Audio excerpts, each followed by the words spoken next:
दिने जड़े जैन सन्यासी तांजन और जड़े युव सन्यासी यात्रा करुथिले।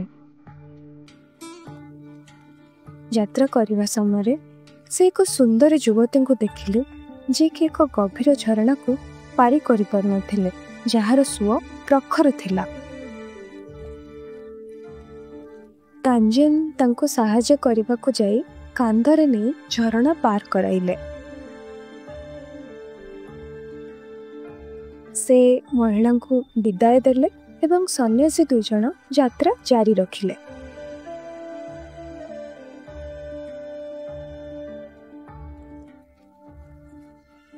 यात्रार किछि दिन परे युव सन्यासी जनक तांजन का आड़ को चाही टिके विरक्त स्वर रे पचारिले, मु भाबुथिली सन्यासी माने महिला ठारू दूर रे रहबा कथा, आपण तांको सेपरी काहे उठाइले?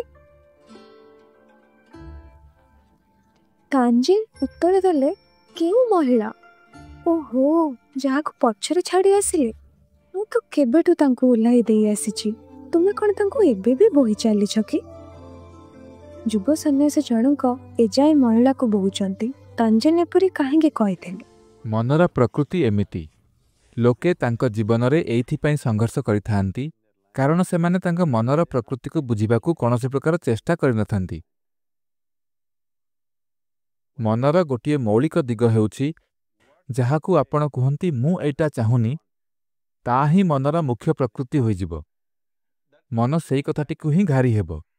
जदि कहबे मांकड़ विषय रे भाबिबिनी, प्रतिज्ञा करिबे जे एबेठू आउ मु मांकड़क विषय रे भाबिबिनी, देखिबे दिनसारा मांकड़क कथा ही भाबिबे।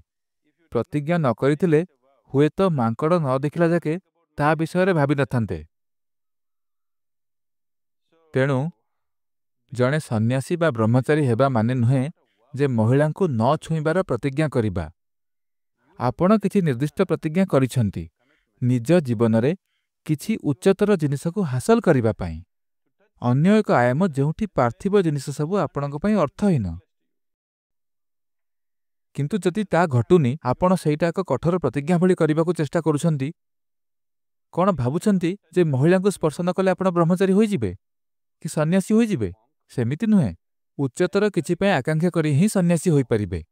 आपण निरंतर किछि उच्च जिनिस को इच्छा करूछंती, तेणु चारिपटे कोन घटुची देखु नाहंती, सेटा अलग कथा।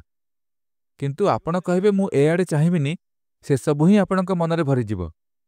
जणे महिला को सहायता दरकार थिला, से सहायता कले आ तांको सेठी छाड़ी चली गले।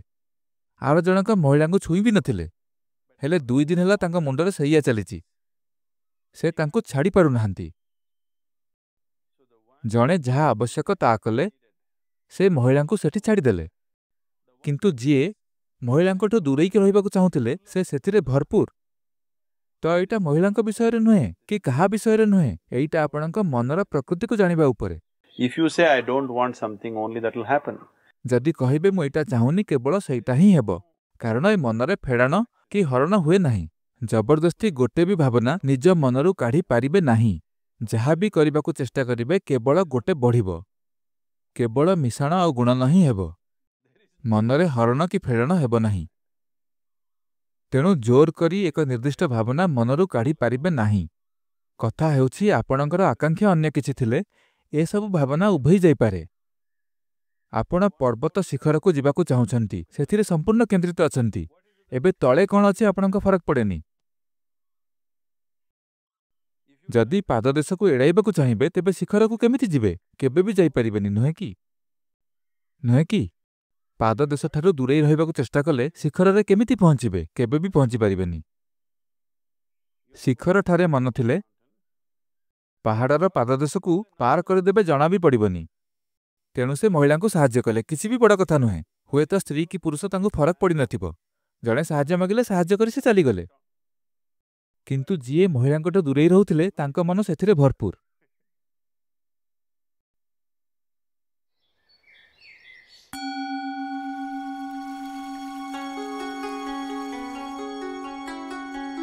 जणे महान जैन गुरु थिले, whose name was Nanen. थरे जणे कंसेई मुक्ति पाइबा आशारे तांको पाखकू आसिले। से कहिले आपण निजे जणे बुद्ध, आपण भी मोपरी जणे। से समस्त को कहूथिले ईश्वरंक मनरे कौन अछि मु जानिनी, मो मनरे कौन अछि मु जानिछि।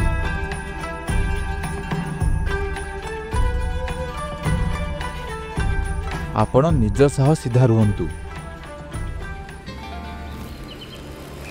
आउ कुआडे जीवाकू चेष्टा करंतुनी। यह घटिबो, कारण कुआडे भी जीवार नाही।